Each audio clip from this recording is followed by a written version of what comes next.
নমস্কার বন্ধুরা, কেমন আছেন সকলে? আশা করি সকলে ভালো আছেন। বন্ধুরা, আমাদের শরীর সুস্থ রাখতে ভিটামিন ডি খুব প্রয়োজনীয়। কিছু কিছু খাবারে ভিটামিন ডির মাত্রা অনেক বেশি পাওয়া যায়। তাই আজকে আমরা আলোচনা করব ভিটামিন ডি সমৃদ্ধ খাবার নিয়ে। জানতে হলে ভিডিওটি স্কিপ না করে পুরোটা দেখতে হবে। তো চলুন সরাসরি মূল টপিকে ফিরে যাওয়া যাক।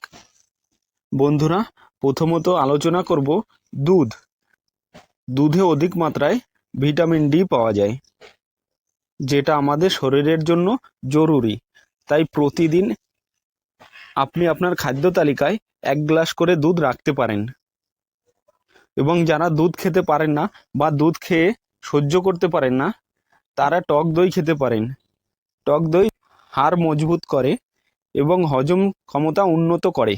তাছাড়াও রোগ প্রতিরোধ ক্ষমতা বাড়াতে সাহায্য করে টক দই।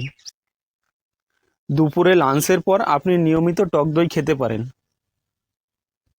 তাছাড়াও আপনি পনির খেতে পারেন। পনিরেও ভিটামিন ডি পাওয়া যায়।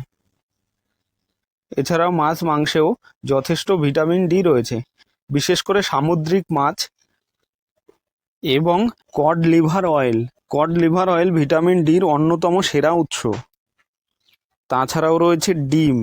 ডিমও ভিটামিন ডির একটি ভালো উৎস। আপনি আপনার খাদ্য তালিকায় এটি রাখতে পারেন। এবার আলোচনা করব কিছু ভিটামিন ডি যুক্ত শাকসবজি নিয়ে। তাদের মধ্যে অন্যতম হলো মাশরুম। মাশরুমে আপনি যথেষ্ট পরিমাণে ভিটামিন ডি পাবেন। এটি হলো এমন একটি সবজি যা সূর্যের আলো বা অতি বেগুনি রশ্মির সংস্পর্শে এলে ভিটামিন ডি তৈরি করে। মটরশুঁটি। মটরশুঁটিও একটি ভিটামিন ডির ভালো উৎস। এবং ব্রোকলি। বন্ধুরা, ব্রোকলিতেও অধিক মাত্রায় ভিটামিন ডি পাওয়া যায়। এছাড়াও রয়েছে পালং শাক। পালং শাকেও প্রচুর মাত্রায় ভিটামিন ডি পাওয়া যায়।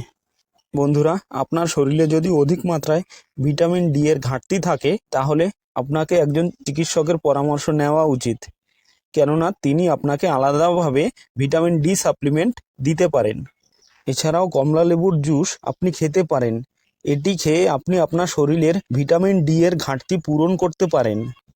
বন্ধুরা, এছাড়াও প্রাকৃতিকভাবে আমাদের শরীরে ভিটামিন ডি উৎপন্ন করা যায়।